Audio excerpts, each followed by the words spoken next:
สบายดีทุกคนมื้อนี้สิงจะพามาเบิ่งหอมไทยเนาะหอมเปรย์อีกชื่อหนึ่งว่าหอมแปรเนาะงามงามทุกคนอยู่สวนสิงเองเลยนี่นะแม่สิงปลูกเนาะปลูกที่แรกก็งามงามแล้วมา2-3มื้อหลังจักตัวหอยจักตัวงัวตัวแบะมากัดนะทุกคนบางใบก็เน่าวิ้นไปแล้วเนาะ งามงามแต่กี้นะเดี๋ยวนี้ขนาดว่าตัวสัตว์กินได้นี่นะก็ยังงามงามใบใหญ่ๆทุกคนเอ้ยใหญ่แท้ใหญ่ว่าสิงหั้นเมื่อยแต่เก็บไปเฮ็ดซุปผักกินหั้นนะก็บ่หมดยามฝนแบบนี้แฮ่งแพร่หลายๆเลยลามออกหลายๆแล้วก็ปลูกง่ายนะหญ้าก็บ่หลายเนาะแต่ว่าบ่มีเวลามาเสียหญ้าออกเพราะว่าเวียกหลายหลายเป็นเดินเลยเดะทุกคน เป็นเดินหลายๆเลยเห็นบ่ใบใหญ่ๆนี่ใหญ่แท้ใหญ่ว่าเอาไปกับตำบักหุ่งบ่หรือว่าเอาไปซอยตอนน้อยๆเนาะโรยใส่ข้าวเปียกหั้นนะทุกคนแซ่บสุดเลย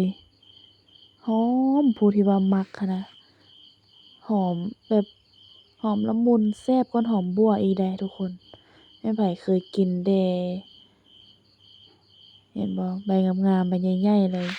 4-5ใบนี่ ใส่ข้าวเปียกหรือว่ากับตำหั่นนี่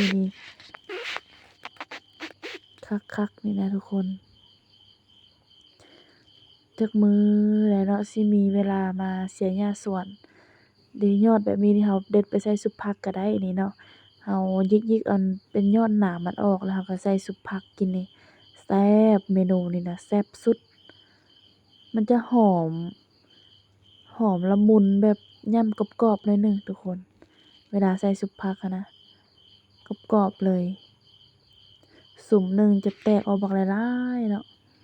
แล้วก็จะมียอดมีอิหยังแหละโป่งออกมา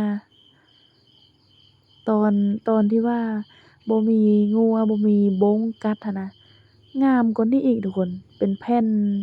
ใบใหญ่ๆเท่ากับสองนิ้วมือ3นิ้วมือพู้นใบหนึ่งนะขนาดว่าตอนนี้หั้นบ่งามปานใดเด้นี่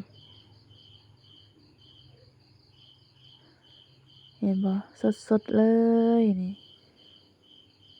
คันมีผู้ซื้อก็สิเก็บไปขายเนาะ หลายทุกคนเลยกินก็บ่ร้อนงามให้งามว่า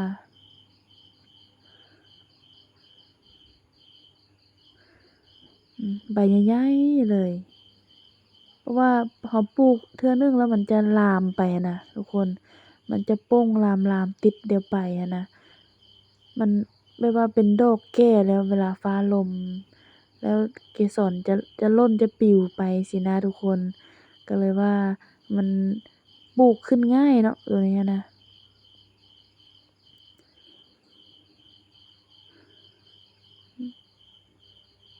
ไผต้องการหรือว่าอยากซื้อไปกับป่นปลากับพี่สังเนาะก็แชตหาได้ตัวนี้เนาะหลายเอาไปกินช่วยได้ทุกคนเลยหรือว่าสิมาเก็บเอาอยู่สวนสิงก็ได้เด้อได้ให้หลายว่าเนาะมาถ่ายให้ทุกคนเบิ่ง